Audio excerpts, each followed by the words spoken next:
சுரக்காவையும் சேர்த்து செய்ய போகிறோம். இதோட டேஸ்ட் ரொம்ப நல்லாயிருக்கும். ஃபர்ஸ்ட் வந்து ஒரு மிக்ஸி ஜாரில் தேங்காய், பெப்பர், சீரகம்,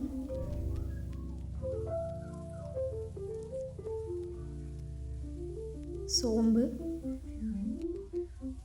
பூண்டு பல் 4-5 எல்லாத்தையும் அரைச்சி எடுத்து வச்சுக்கணும். வெங்காயம், தக்காளி, பச்சை மிளகா, வெங்காயம் பூண்டு தட்டி வச்சு கொஞ்சமாக புளி தண்ணி எடுத்து வச்சுக்கணும். அடுத்து ஒரு கடாயில் ஆயில் ஊற்றி சோம்பு, வெங்காயம் பூண்டு நச்சு வச்சது, வெங்காயம், கருவேப்பிலை, பச்சை மிளகா, தக்காளி, கூடவே சுரக்காவையும் சேர்த்து நல்லா வதக்கி விடணும். அப்போ தான் அந்த பச்சை ஸ்மெல் நம்மளுக்கு போகும்.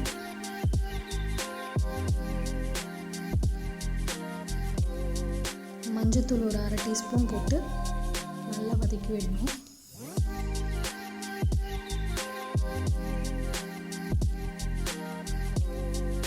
கொஞ்சம் ப்ரான்ஸையும் போட்டு கொஞ்சம் நேரம் நல்லா வதக்கி மூடி வச்சு வேக போட்டோம்னா அதோட தண்ணியெலாம் வெளியில் வந்துடும். லாஸ்ட்டாக அந்த நம்ம அரைச்சி வச்சோம்ல பேஸ்ட்டு அதை ஊற்றிட்டு மிளகாத்தூள்,